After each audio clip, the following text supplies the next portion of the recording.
Before you ever try to influence another person, you have to learn how to govern yourself. Because the person who cannot control his own mind, emotions, impulses, and reactions will always be vulnerable to someone who can. You may speak with confidence, dress with authority, and try to appear intimidating, but if one insult can make you lose control, one rejection can destroy your confidence, or one person's approval can determine your mood, then your power is still sitting in someone else's hands. Real strength begins when that changes. An unshakable mind is not a mind that feels nothing. It is a mind that feels everything without allowing every emotion to become a command. Anger can appear without controlling your behavior. Fear can appear without deciding your future. Disappointment can hurt without convincing you to abandon your standards. You don't become powerful by eliminating emotion. You become powerful by learning how to observe emotion before acting on it. Most people live in reaction. Someone criticizes them and they immediately defend themselves.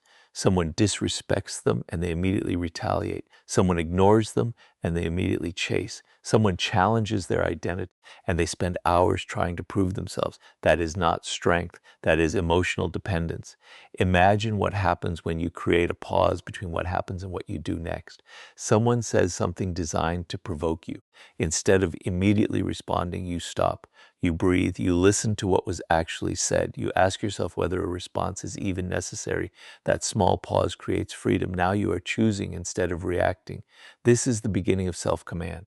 And self-command is built through discipline, not dramatic discipline that exists for a few days, but the quiet discipline nobody sees. Getting up when you said you would, finishing work when motivation disappears, exercising when comfort is calling, studying when entertainment is easier, keeping promises to yourself even when nobody would know if you broke them. Every time you do what you said you would do, you strengthen your relationship with yourself. You begin trusting yourself. And self-trust creates a different kind of confidence. You no longer need constant reassurance because you have evidence that you can depend on yourself. This is why mental toughness cannot be built through words alone. You cannot simply tell yourself that you're confident and expect your mind to believe you.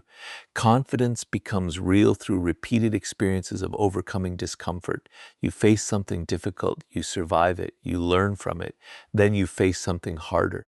Eventually, your mind begins understanding that discomfort is not danger, failure is not identity, rejection is not destruction, criticism is not a command, silence is not abandonment. You become harder to shake because you've trained yourself not to collapse every time reality doesn't match your expectations. There's also power in patience. The impulsive person wants everything immediately, immediate answers, immediate respect, immediate results, immediate validation, but meaningful strength takes time. Skills take time. Reputation takes time. Trust takes time. Character takes time. A person who understands this becomes difficult to manipulate because they don't need immediate outcomes. They can wait. They can observe. They can allow other people to reveal themselves through patterns instead of rushing to judgment. That patience will become important later because when you stop needing approval, your boundaries become stronger, your presence becomes calmer, and your decisions become more deliberate. The goal is not to become cruel. The goal is to become unshakable. You don't need to dominate every room. You don't need to make people afraid of you. You don't need to control anyone's choices. You need to reach the point where your own choices are no longer controlled by fear, insecurity, anger, loneliness, or the need to be accepted. That is where your aura begins to change. People sense when someone is internally grounded. They sense when someone doesn't need to prove themselves every minute. They sense when praise doesn't inflate you and criticism doesn't destroy you. Your power becomes quieter. And quiet power is often the hardest kind to manipulate. Master your mind first, because once you stop needing the world to validate you, you become almost impossible for the world to control. Once you begin mastering your mind, the next battle is one most people never recognize: the need for approval. You can appear confident on the outside while secretly allowing other people's opinions to control almost every decision you make. You change your behavior depending on who is watching. You become quieter when you fear judgment. You become louder when you want attention. You agree when you actually disagree. You chase people who withdraw from you, and slowly, without realizing it, you begin living according to reactions that were never supposed to define you. The need for approval is one of the easiest ways to lose your independence. When you need everyone to like you, everyone gains a small piece of control over you. A compliment can elevate you. A criticism can destroy your mood. Rejection can make you question your worth. Silence can make you overthink. Someone's disappointment can convince you to abandon a decision you knew was right. That is not freedom. Freedom begins when you can hear an opinion without immediately obeying it. This does not mean becoming arrogant or refusing to listen. Strong people can accept criticism. They can admit mistakes. They can change their minds when presented with better information. The difference is that they don't automatically surrender their identity just because someone disagrees with them. They listen. They evaluate, then they decide. That process is powerful because it places responsibility back in your hands. You stop asking, what will they think of me? And you begin asking, does this decision align with the person I want to become? That question changes your entire life because there will always be someone who dislikes your choices. If you become disciplined, someone may call you boring. If you become selective, someone may call you distant. If you protect your time, someone may call you selfish. If you refuse disrespect, someone may call you difficult. If you stop chasing attention, someone may say you've changed, and perhaps you have. Growth often looks like becoming less convenient for people who benefited from the older version of you. You don't need to hate them. You don't need to punish them. You simply stop abandoning yourself to keep them comfortable. This is where self-respect becomes visible. Imagine having the confidence to say no without creating a 10-minute explanation. Imagine being able to walk away from an opportunity that violates your principles even when other people think you're making a mistake.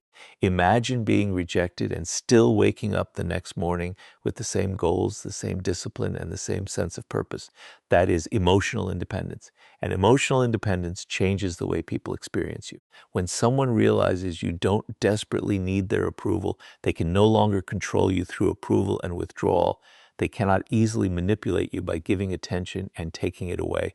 They cannot easily pressure you with guilt. They cannot easily provoke you into proving your worth because you are no longer trying to earn your value from them. Your value comes from the standards you live by. But there is a deeper lesson here. You must stop trying to convince everyone that you are valuable.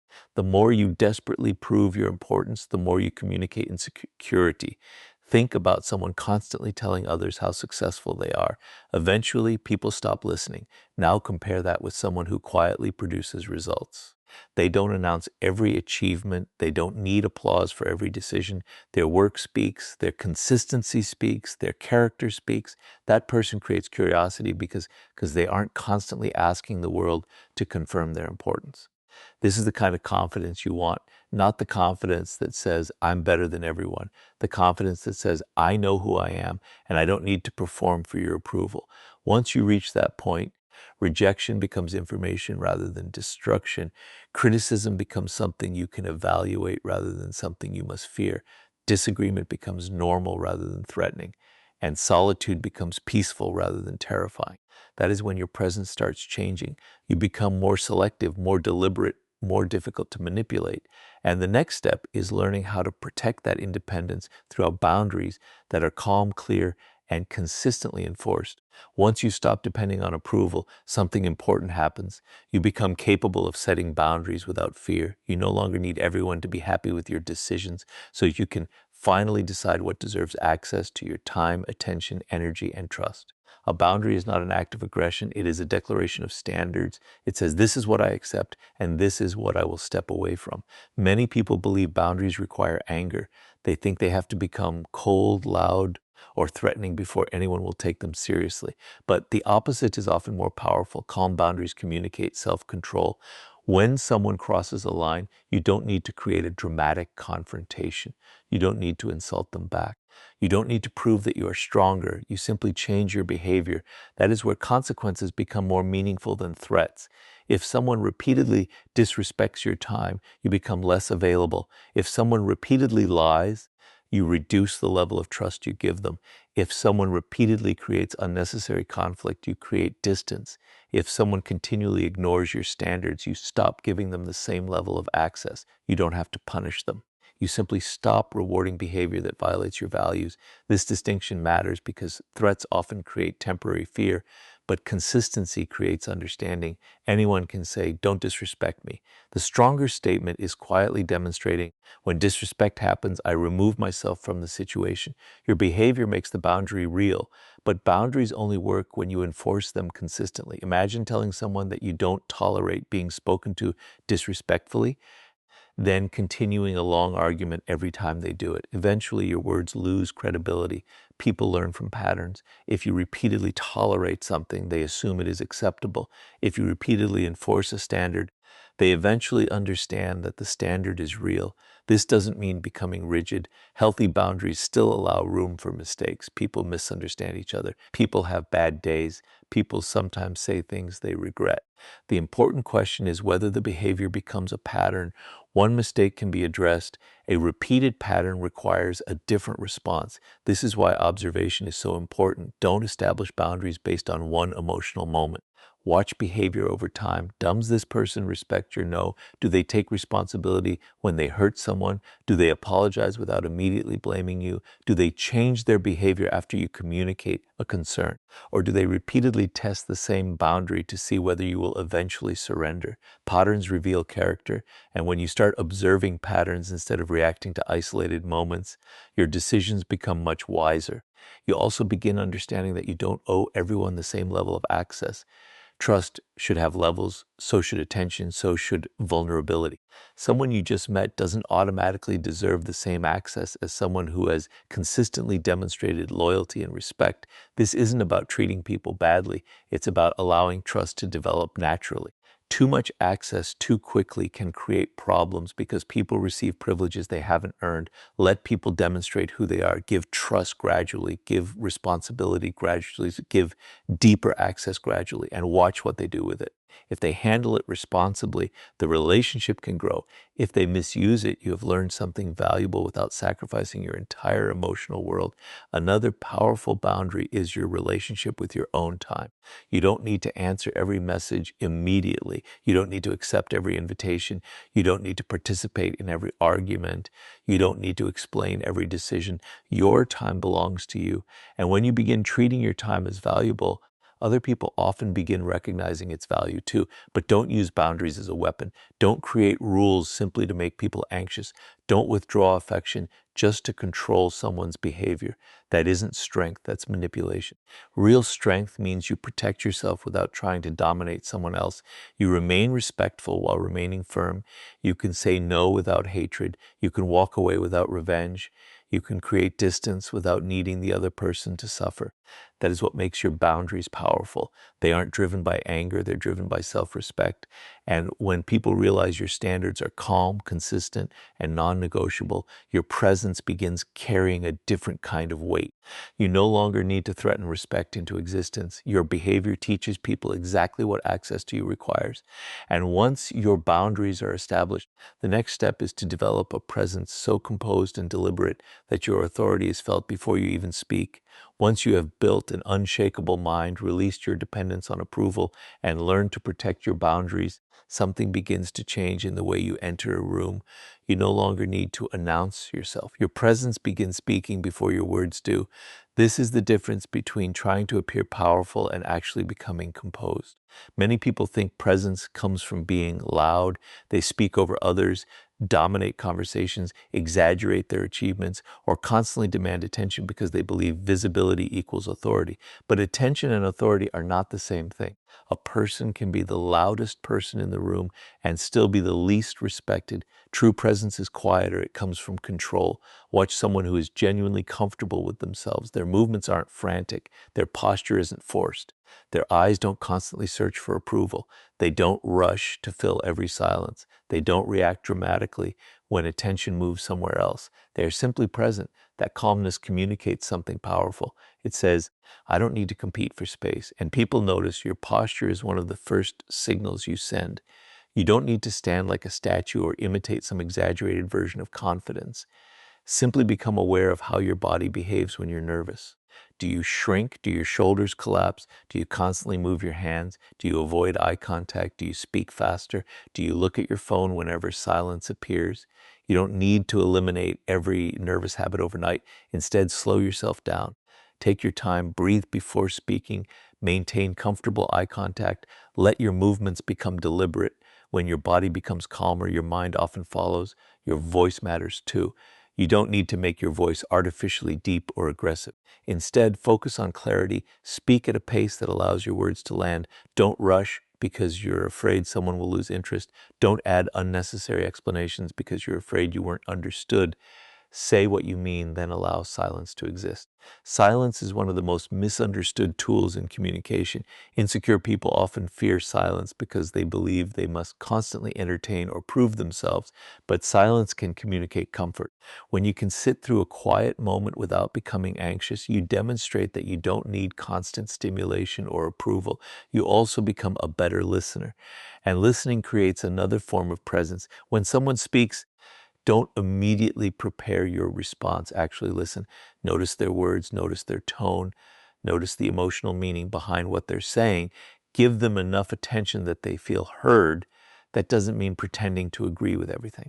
It means being present enough to understand before responding. This creates respect because people can sense when someone's attention is genuine. Another part of commanding presence is emotional consistency.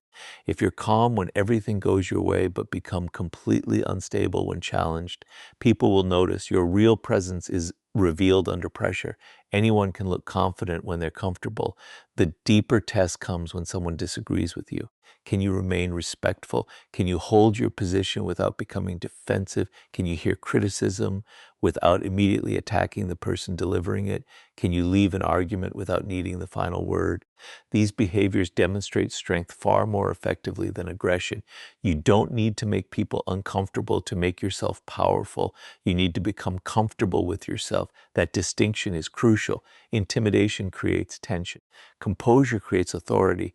When people feel that you are emotionally stable, they know that provoking you won't easily control the interaction.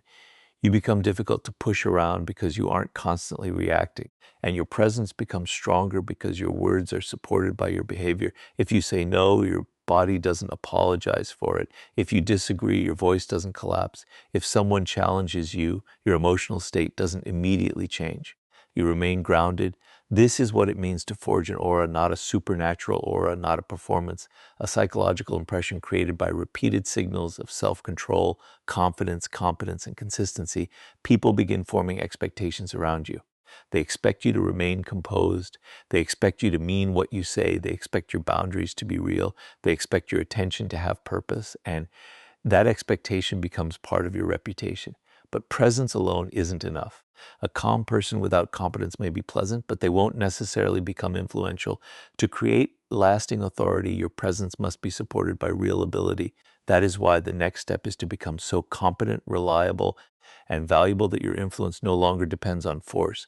Once your presence becomes calm and deliberate, you reach another level of influence, competence, because confidence without ability eventually becomes empty performance.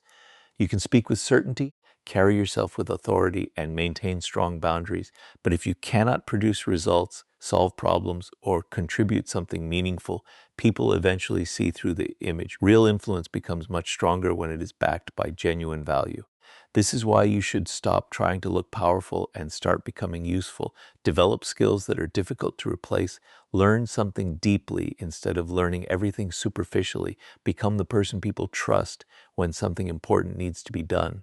If you can solve problems that others cannot solve, your value naturally increases. If you can remain reliable when everyone else becomes inconsistent, your reputation grows. If you can stay calm when pressure rises, people begin looking towards you when situations become difficult. This doesn't happen because you demanded their attention. It happens because your behavior earned it. Think about the difference between someone who constantly talks about what they are capable of and someone who simply delivers. The first person needs to convince you. The second person gives you evidence. Evidence is powerful. Results are powerful.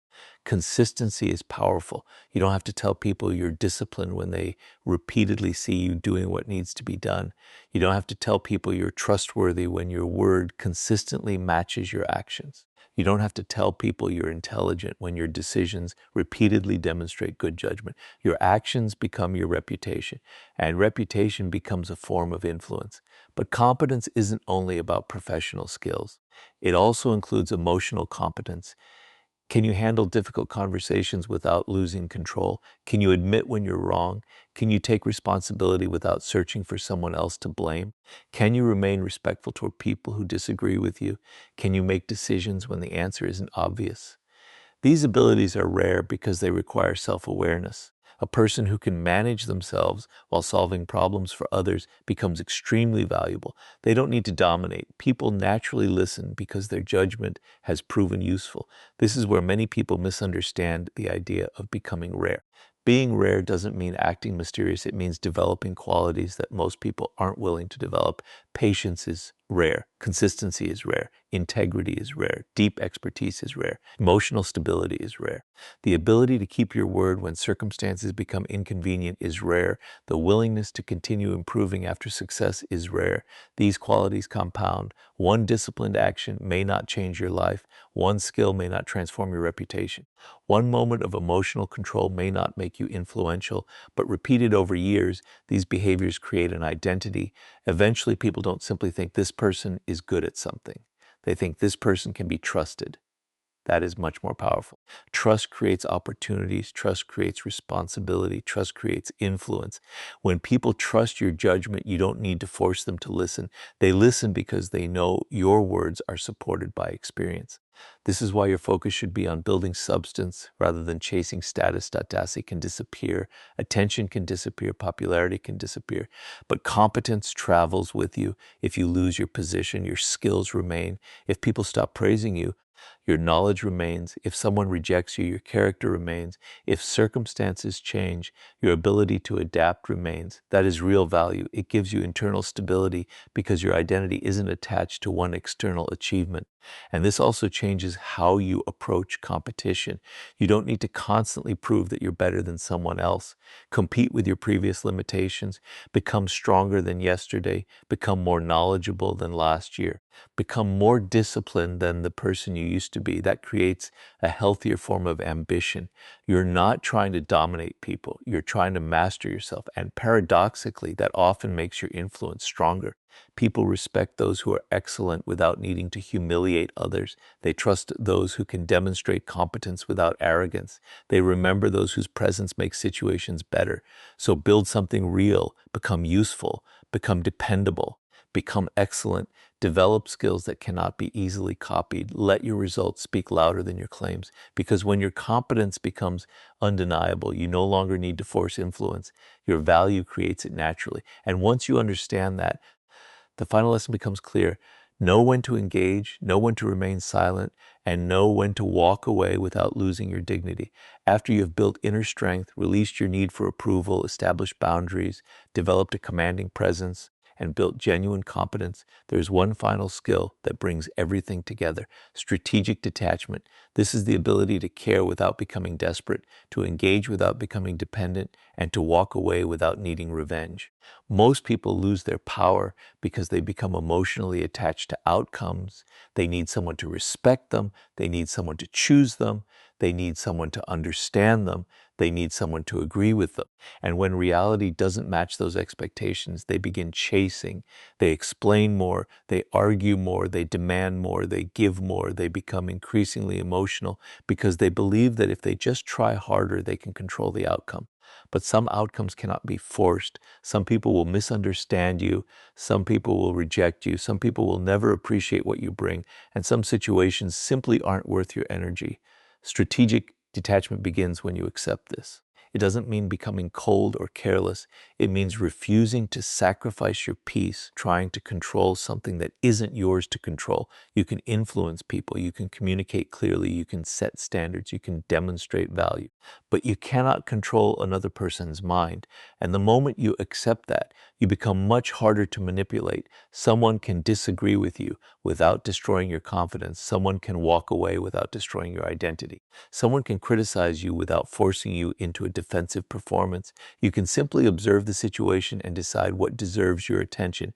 This is where silence becomes powerful, not silent treatment, not manipulation, not pretending someone doesn't exist to punish them. Real silence is simply the refusal to participate in unnecessary conflict. Sometimes you don't need the final word. Sometimes you don't need to prove that you were right. Sometimes the strongest decision is ending the conversation and continuing with your life. Your energy is limited. Spend it where it produces something meaningful.